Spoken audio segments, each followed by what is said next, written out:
welcome back to the Constitutionals Podcast. I'm your host, Chad White. If you didn't know, this is the premier podcast for the website, cpluscomedy.com. Like I just said, it's a website. Go there. Okay, here we are. Episode 326. You know what? If you heard that I messed up, if you caught my little mistake in the me fading up my vocals, you'd be correct, because I was not paying attention to the Zoom H6 recorder over there / audio interface. Sorry, I'm a little drunk. It's oh god, oh, it's Valentine's Day and I'm heartbroken. So I started drinking at it's 2:51 right now. I started drinking 12 hours ago. No. Here we are back at it again. It's been a long day. I woke up. Garmin, my watch. I have a Garmin watch. It's broken, but it did not record my sleep last night for whatever reason. It saw I was in bed at like 9. It was probably like, why is this guy in bed at 9? I usually wake up at 3:30 in the morning. 3:50, excuse me. Technically, the alarm is set for 3:45, but I just let myself lay there until 3:50. Also, I'm wearing the tightest shirt in the world. I forgot how tight the arm. It's only the arms. It's ridiculous. So watch the video. So it didn't record my hours of sleep, which is fine. I don't really care. I work out. As soon as I come back home, I'm not kidding. I drive I drive in, I log into the garage, and I park my car. I put my car in park, lights start going off, and I go, what is going on? I open the door, and it is the fire alarm. I go, crap. So I come inside the apartment. What I don't notice is that usually when I wake up, because again, it's 3:45, 3:50 in the morning. Maverick sleeps in a crate. Nova is free to go wherever she wants because, you know, she's a cat and he's a dog and he's stupid and still young and stupid. So he's locked in his crate, and Nova did not sleep with me last night because I saw her at 3:45 or 3:50 when I was leaving to go to my storage unit. That's literally right there to run because I have a treadmill in there. I'm revealing so much about myself. I think I've mentioned that. I have a treadmill. Along with that bike, that indoor bike, I also have a treadmill. But anyway, I come back in, and usually she's by the door meowing, wanting food because I'm 30 minutes late to feed both of them. I come back in. The bedroom door that I have closed, or not closed, but like barely left open because I don't want Maverick to see light like come in from the kitchen whenever I'm leaving, because he will wake up and beg for me to give him attention. And the door is like all the way open. Nova, ran into the bedroom. And I'm just like, oh God, it's going to be one of those days.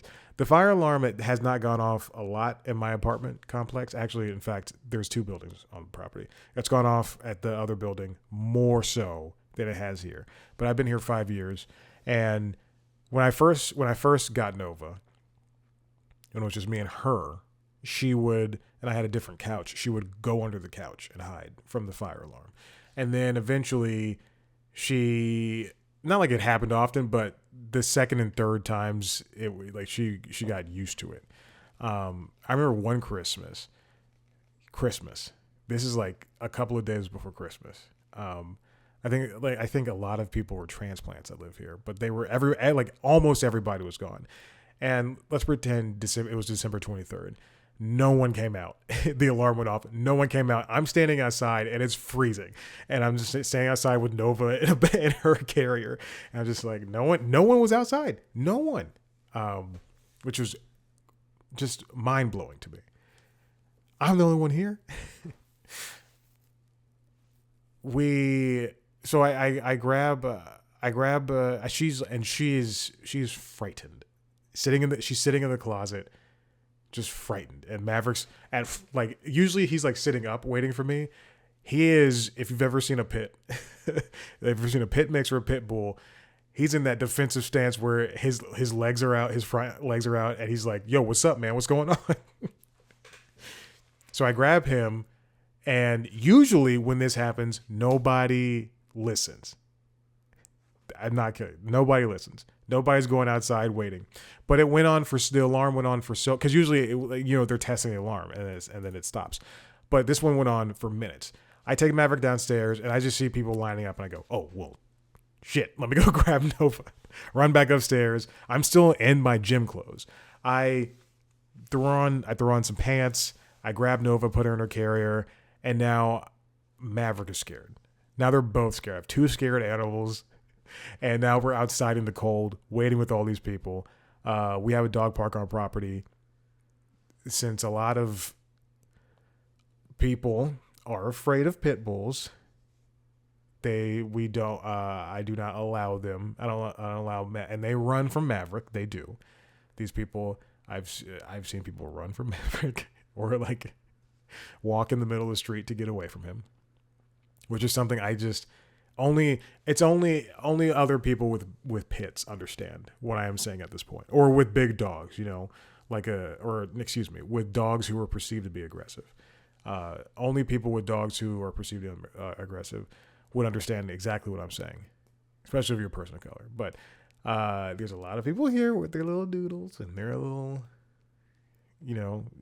dogs that they purchased who are afraid of Maverick. So I did not take him into the dog park, and we just sat outside. Everybody was outside, but we just sat adjacent to it. And he's like whining, and Nova's crying, and I'm just like, guys, I know, I'm so sorry. And we were out there for 40 minutes. It was so cold. I didn't bring any gloves. And then I was still in my sweaty gym clothes, including my sweaty sweatshirt. But we finally came back inside. They ate. And I was able to eat too. Felt bad. It was tough. So that was my morning. I'm getting ready for SNL 50th anniversary concert tonight. I'm excited. I just recorded Late Night Lately, so I did, and it was all about SNL. So if you want to go listen to that, I think you should check it out. Late Night Lately, wherever you hear podcasts. But I did tell this anecdote. Again, I'm very single, not doing anything on this Valentine's Day, and all I was planning on doing was watching the SNL 50th concert that's streaming on Peacock. I have an interview with a television personality tonight at 7:28 p.m. 4 p.m. their time, 4:28 p.m. their time, but 7:28 for me. And I'm not going to say I'm displeased by it. I'm not going to say unhappy. I'm displeased by it because everybody's going to be out doing a little Galentine, as I said on Late Night Lately, Galentines, Palentines, Valentines. I'm going to be at home, just shriveled over this computer and then shriveled over in the couch. Oh, God. But SNL, I'm so excited. I'm happy that, again, go listen to Late Night Lately because I covered it all there and I cannot possibly do it again here. But I watched all the documentaries. The music one's great. If you only have time, it's 2 hours long, 2 hours and 8 minutes long. If you only have time for 8 minutes, watch the first 8 minutes. I'm not kidding. The first 8 minutes will just blow you away. And if you're not hooked by that point, then you don't like music at all. Questlove and Oz Rodriguez, Questlove from The Roots, and Oz Rodriguez, who is a shorts director over at SNL. I can only say shorts because he doesn't direct whole episodes. He directs shorts and sketches within the episode. He's a sketch director over at SNL. They worked for a year on that opening, on the 8-minute opening, mixing in vocals and performances from decades, from years, from hundreds of performances on SNL, mixing it into a song. And it works, and it's so good. I go watch it. Just watch that if that's all the time you have in the world. I watched the Beyond SNL documentary, which is fantastic on Peacock. The 4 episodes. And I've been reading everything about Lorne Michaels. I've been reading everything about SNL. I've been reading everything that people have been putting out. I'm excited for Sunday. I'm excited for tonight. Sunday is going to be the 3.5 hour fun time festivities. And you know what? It's going to go to 11:30, and I'll be up to 11:30. I'm just excited. I love SNL. I think it's a great show, and yeah, I'm excited. Okay, let's get on with this. Let's move on.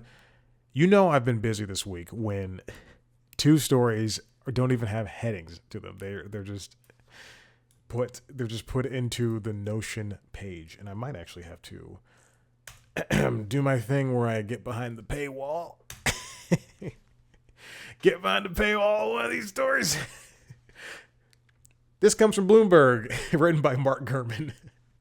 Apple brings TV Plus to Androids in bid to boost subscribers. I don't necessarily think that was the main draw, but that is definitely a big part of it, is that Apple TV Plus needs more subscribers. I believe that they are going to commit less money to television or to making original shows for Apple TV Plus, but they want more people to subscribe.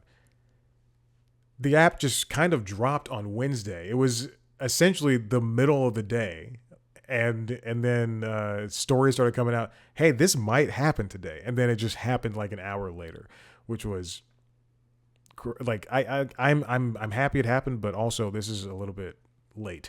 There are people like me who want to subscribe to the platform and watch shows like Severance or Bad Monkey or Mythic Quest or what have you, and movies and things like that, like Wolves. But there was no viable way to do it. I mean, when Apple TV Plus dropped, all I had was my iPad. I didn't even have this Mac. I had my iPad, which I'm very lucky to have. But all I had was my iPad, and I used to. This is when I was in the other apartment. This is hundreds of episodes ago. When I was in the other apartment, and I had my own. It was 2-bedroom, and I had an office. It sucked. The apartment sucked. I would rather live where I live now. But the second bedroom was used as my quote unquote office, and it was the only television that. Oh, I had a TV in there. That was my monitor, but it was the only television I had that could be used to hook up USB-C to HDMI, whereas the other one, all 3 HDMI spots were taken by 3 consoles: Nintendo Switch, the Xbox, and the PlayStation. I had to specify. And then when I plug in my iPad to that TV, everything would look brown because the TV was not good. It was an old TV, and it was just not good. But all that being said, years later, when I got my new LG, it could AirPlay. So then I could AirPlay Apple TV Plus. And then eventually, when they dropped Apple TV Plus on Google Play for Android TV, then you could just watch it there. But now, also the LG has Apple TV Plus. I forgot about that. But now, finally, after so long, you can finally watch it on your phone. There's no casting, but take it as you can. It's one of the few times Apple has brought its services over to Google Android devices, not including the music app, and I believe the classical music app. I believe it's just an extension of the music app, but yeah, at least I have Apple Music on my phone. Taking this step suggests that Apple is trying to boost the appeal of Apple TV Plus and challenge streaming services like Disney Plus and Netflix. The thing is, they brought Apple TV Plus to Prime Video before they brought it over to Android phones. The biggest install base in the world would be Android phones. If I were launching a streaming service today, I would not gatekeep it to people having certain devices. Like just allowing people who buy one set of things is dumb. You're not going to get that much money.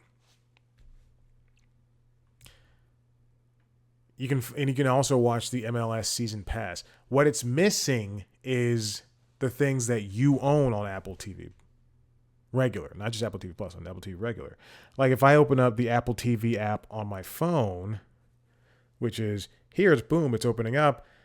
I can see that I was last on the search. Oh, because I was looking for things that I owned.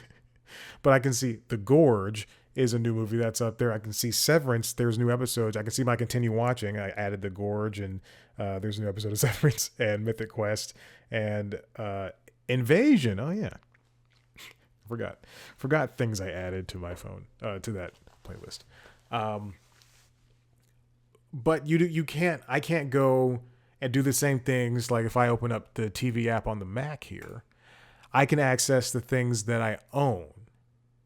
I can go to my library and see that movies that I own on Vudu and Movies Anywhere, they pop up here. Ad Astra, All Star Superman, Arthur Christmas. For some reason, it's in Spanish. Apuracao Presente, Avatar, Avatar Way of Water, Avatar Extended Collector's Edition. The Way of Water Extended Collector's Edition is not on Apple. I can see a bunch of Batman movies. I can see Avengers Endgame and Infinity War. But I can't. And then also I can see things that I own only on iTunes, like Dreamgirls. And what else is only on iTunes? Well, Dreamgirls. Oh, the Transformers movies. Yes, I own every Transformers movie. But then I can't access that on my phone, which is so frustrating, you know? I think I still think that's a stupid move. But hopefully you'll be able to access your library, or they'll give you access to your library stuff eventually. Ooh, I don't know about that. I don't know about this story. Let me move that down. That might have to be held back somewhere. Next up, this comes from The Hollywood Reporter, written by Alex Weprin. YouTube surprise. CEO says TV overtakes mobile as primary device for viewing. I mentioned this in the past that the YouTube television app has become ever so popular. In fact, it's outpaced Netflix, and it's outpaced Disney Plus and cable and streaming and all that stuff. I mean, let's just call it what it is. Probably mostly because all of YouTube is free. I can go there and I can say, I want to watch Doug DeMuro. I want to watch IGN reviews. You can watch almost anything. There's episodes of Pokemon on there. There's Warner Brothers just put up a bunch of free movies. You can watch you can watch anything that's on YouTube proper, on YouTube, on television. And again, besides the ads, it's free. And if you pay for YouTube Premium, then you're basically just watching a video from start to finish. So it stands to reason why people are opting to, hey, I'm gonna put on this new Mr. Beast video. Couldn't think of anybody else. He's the biggest YouTuber. I couldn't think of anybody else. I'm gonna put on this Mr. Beast video and watch this 20-minute or Dude Perfect video and watch this 20-minute video on my TV instead of watching on my phone or my laptop. Although the thing is, I know that for a fact that a lot of people watch things on their laptops and their phones, mostly because when I go, yeah, I'm a TV producer, they go, I don't really watch TV. I don't watch movies. I just watch whatever's on my phone. It's true. That's not even a joke or anything. According to Neil Mohan, YouTube's CEO, TV screens have officially overtaken mobile as the primary device for YouTube viewing in the U.S. He writes in an annual letter from the CEO an indication that YouTube is the new television. They also just allowed people who make YouTube videos. I truly think anybody, just people who have it as their main job. But you can separate your playlists into seasons, your shows into seasons now, without it being categorized as a YouTube premium show or whatever. And last year, YouTube TV app passed 8 million subscribers. YouTube TV, VMVPD, passed 8 million subscribers. And then the company is investing in the platform. That's what they said last year. Now the company unveiled sweeping changes to its TV app experience last year.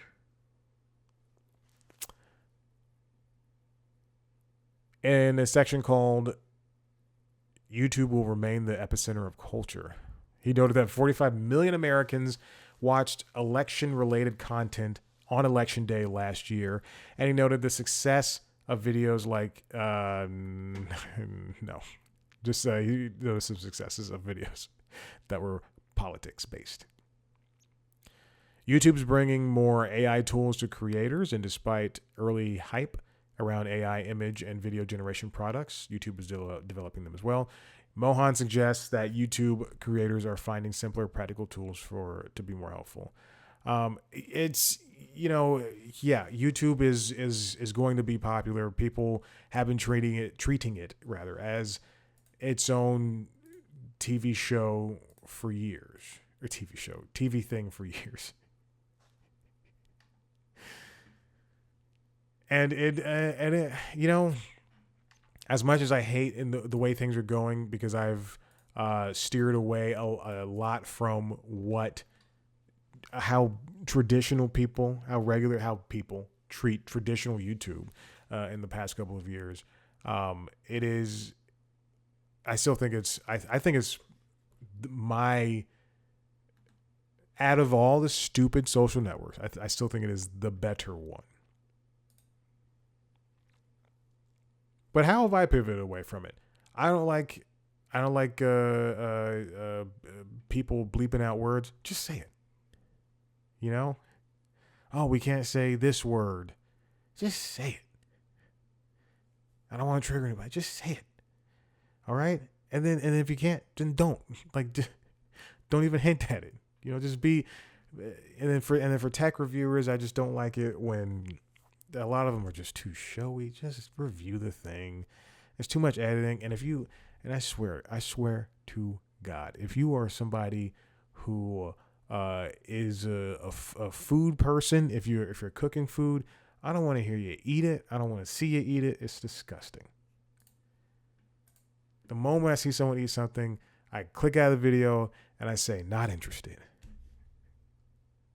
Or don't recommend channel. That's a true fact. But I have a good lineup of subscriptions. It's all late night. It's just late night, the new Pokemon TV one, and Doug DeMuro, and some big technology companies, not these small people who go on and make, and also you don't need a 40-minute video game review. Gosh. Let's move on. This next one comes from Deadline, written by Tom Tapp. Female actors finally achieve parity with men as leads in the top grossing films of 2024. It's as if we have we've risen over the peak of what is known as film. Finally, women are getting enough lead roles to make a difference. In the past, and going back as far as 2022 to 2024, women in the top films weren't really leads. But now, it seems they are. According to the latest installment of Dr. Martha Lausen's annual It's a Man's Celluloid World Report, 42% of the 100 top grossing films domestically had female protagonists, while another 42 had male protagonists. Of the remainder, 16% featured ensembles. Now they reference The Substance as one of the movies here, but it's great to see. Even though I'll never see The Substance or Baby Girl, but it's great to see that these movies. There's no people of color in those. It's great to see that women are finally getting, and I hate to say recognition, but they're finally getting the recognition that is quite well earned. Now, given that the percentages are taken from a fairly small sample size of 100 films, small fluctuations alter the number dramatically from year to year. So you'll see that in 2002, as I mentioned, it's 16. In 2019, it was 40. And 2011, it was 11. In 2022, it was 33. But it shows some sort of progress. The percentages of female characters in speaking roles increased only by 2 percentage points from 35 to 37 in 2023 and 2024. And the percentage of major female characters rose a single point from 38 to 39%.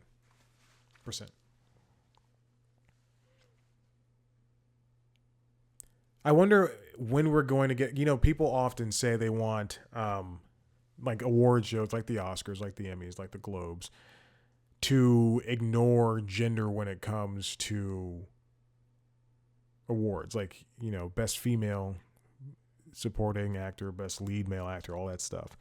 I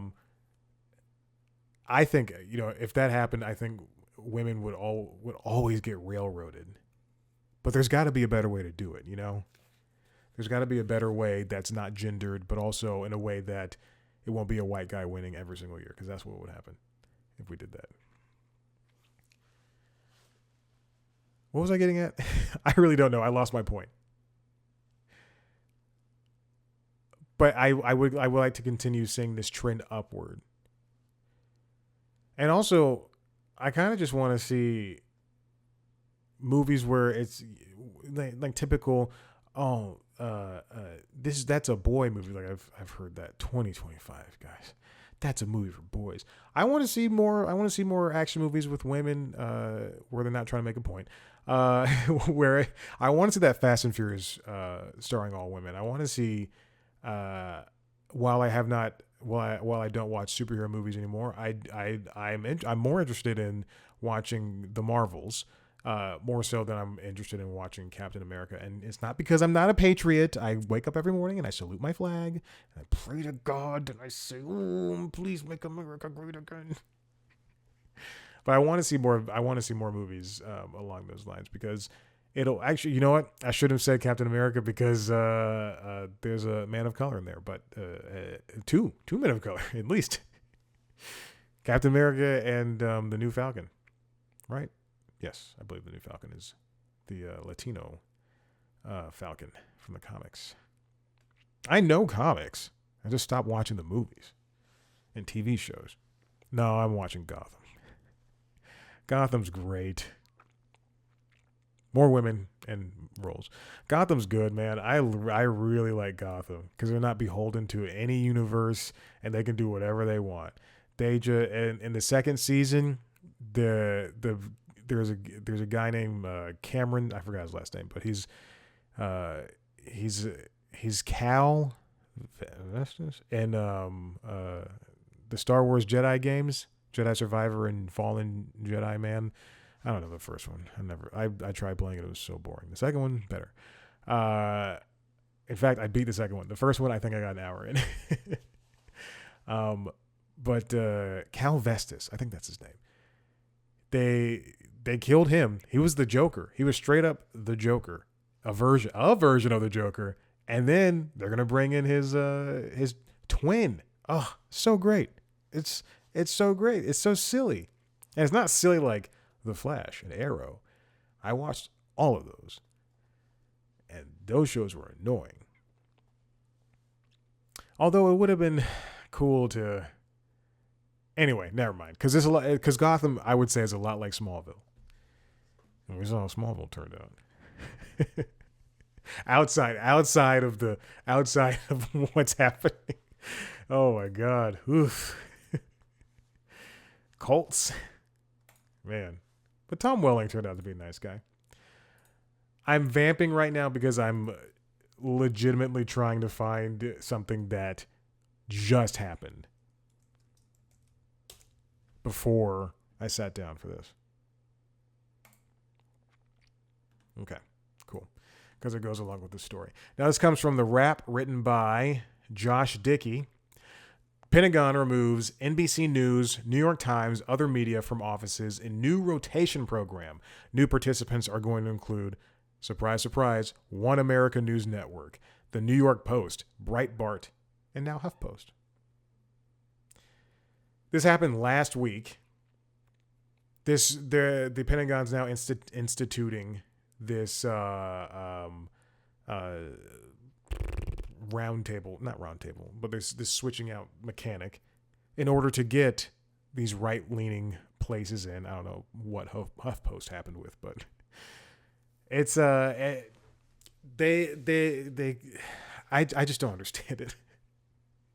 I don't understand why this is happening. And then at the same time, Trump, our current president, just banned AP indefinitely from the Oval Office and Air Force One because they refused to refer to the Gulf of Mexico as the Gulf of America.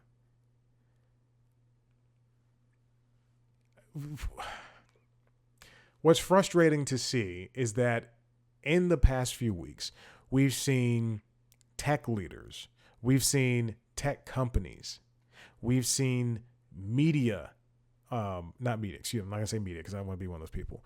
We've seen entertainment personalities just, again, I've said this term, I've heard this term multiple times, bend a knee to Trump now that he's in the office again. And these people dare say things are going to be A-okay from now on. But then stupid things like AP being banned, or the president going, I'm going to be in charge of the Kennedy Center now because I'm an idiot. At Google, every single speaker in the home just turned on. Okay. Thank you. Changing the Gulf of Mexico to the Gulf of America on the maps is just it's just so tiring. I can't believe we're at this point. I don't know. I hope the world ends soon. Maybe I should keep that up because I don't know why I exited out of that.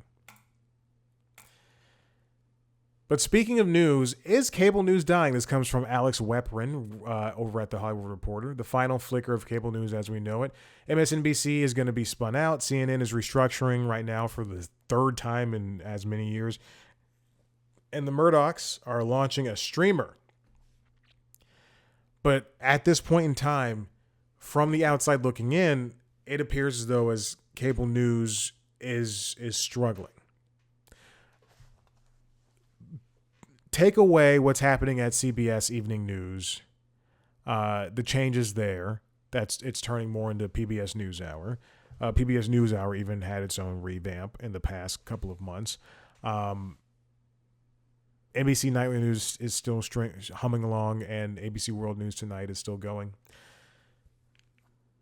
If we look at cable news, we're seeing what worked 20 years ago is not working now. MSNBC can't be, Fox News is sensationalist. MSNBC can't do genuine sensationalism as Fox News can.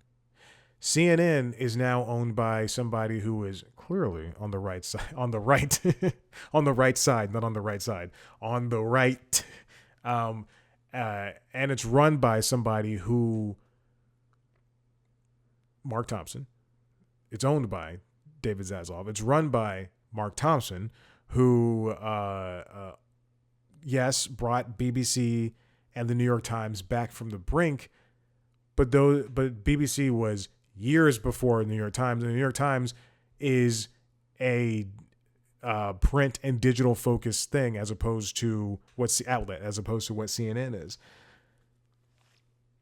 And then even more so than that, David Zaslav, Mark Thompson, they say don't have an opinion on CNN, and by that they mean don't talk about Trump.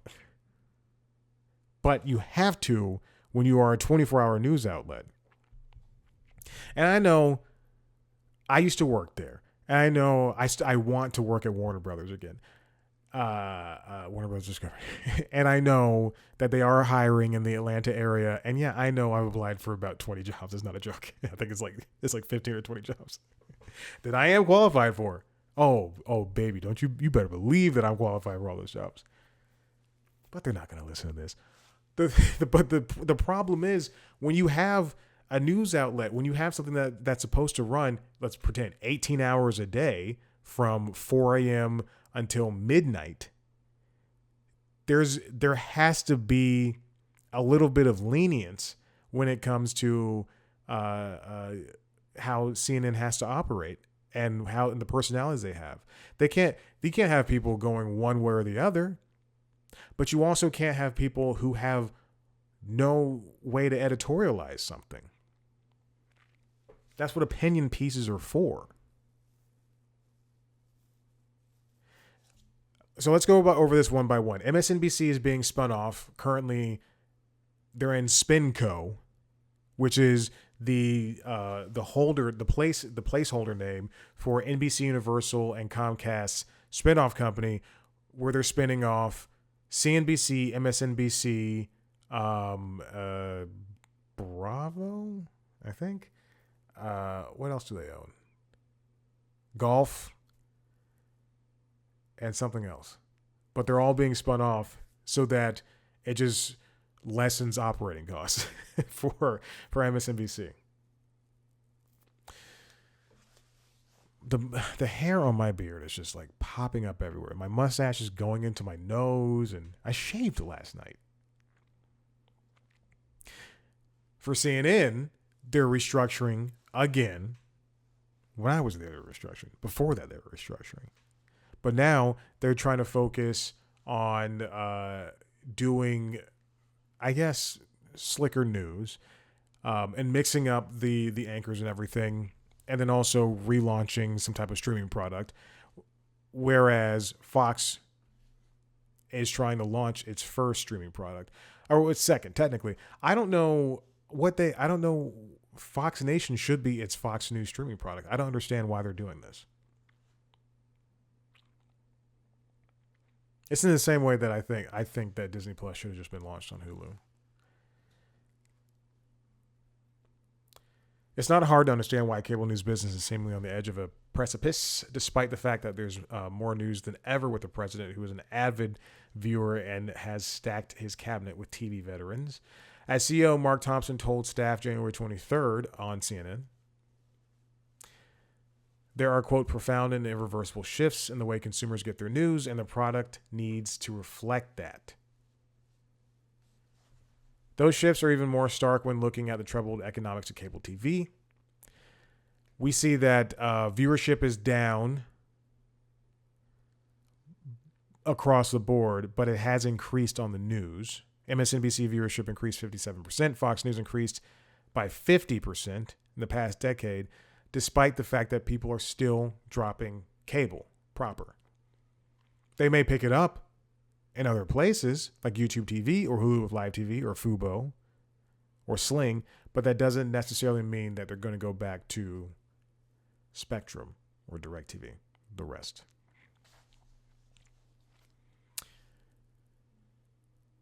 CNN's revenue fell from $2.2 billion in 2021 to $1.8 billion in 2023. CNN earned net income of $600 million in 2021 and $400 million in 2023. Finances will be different at MSNBC and Fox, especially at Fox, which has far higher subscriber fees and substantially more viewers. But the overall trend lines are still driven by the fortunes of pay TV, and that pain is being felt everywhere. CNN's decision to cut some 200 jobs in January is just the latest example. And then not only they didn't just like cut jobs, they cut jobs, but they're shifting them to digital. So they're going to rehire 200 people, but mostly digital. So you're not going to see any shift in the pay for people like Anderson Cooper or Wolf Blitzer, but you will probably see more people leave or be pushed out. Wolf Blitzer was moved from his traditional situation room. I was gonna say Blitzer Report. His show was moved to midday, I believe, 11 o'clock, and I think he's hosting it with Pam Brown, or hosting an hour with Pam Brown. Networks are looking for different ways to do things. If you look at the Golf Network, and I know this is a filler network that is owned by NBC Universal for now, they are airing the five clubs. I believe that's a show. It's a podcast too, so they're airing that. ESPN's been doing their radio shows as TV shows for as long as I can remember. You can also now get those in podcast form. On Max, I can see Kate Baldwin host the 5 things. On Max, I can also see Max exclusive news shows, as well as CNN International, and at different points of the day, traditional CNN. Mark Thompson has prioritized vertical video at CNN because people are on TikTok and Instagram now, scrolling through. MSNBC has a flurry of podcasts, many of them hosted or produced by Maddow. That's very funny. Rachel Maddow. That's very funny. If that's true, that's hilarious. If there's 10 podcasts and she hosts more than 2, I'm going to laugh. Now she's back every single day of the week, I think. 4 days a week? She was at 1, but now she's at 4 or 5 again. She's like, I can't do this anymore. And then she came back. Sources at multiple outlets say that there's interest in inking deals with podcasters and other digital native hosts, either in the form of outright acquisitions or content partnerships. Kara Swisher and Scott Galloway's Pivot podcast, a show I listen to, for example, has been holding talks with multiple media companies, including CNN. I saw on LinkedIn that they were hiring for a video editor. Guess who applied? Guess we won't get it.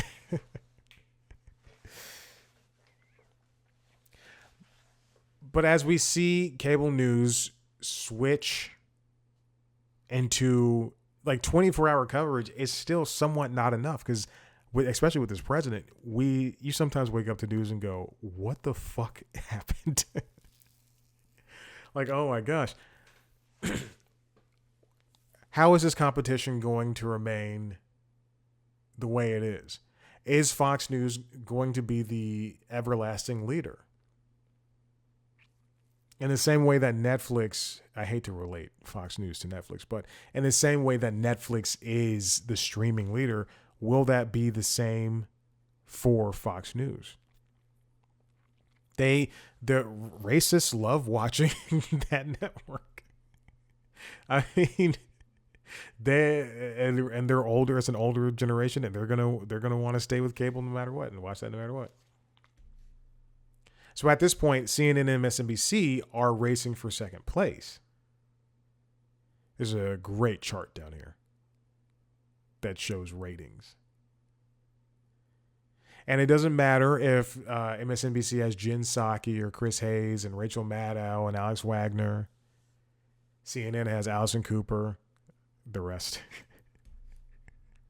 Look, I watch a lot of CNN, and I worked there.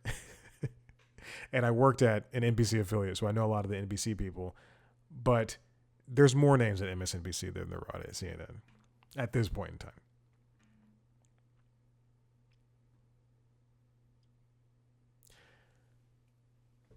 Where can cable news go after this point? Because streaming is not going to be the option. People, I feel as though that bubble has burst. Because if another streaming platform was introduced, I think people are set in their ways at this point in time. We're already feeling the bloated effects of paying for more than one streamer. Where can cable news go? And for all the crap I've been talking about Mark Thompson, yeah, the vertical video is smart because you can produce a bite-sized story on TikTok, push that video out to Instagram Reels and Facebook and the Tweeterverse and Blue Sky. You can put it all on those platforms after that one app, and it will still do probably better than any of your daytime shows. Yeah, I said it.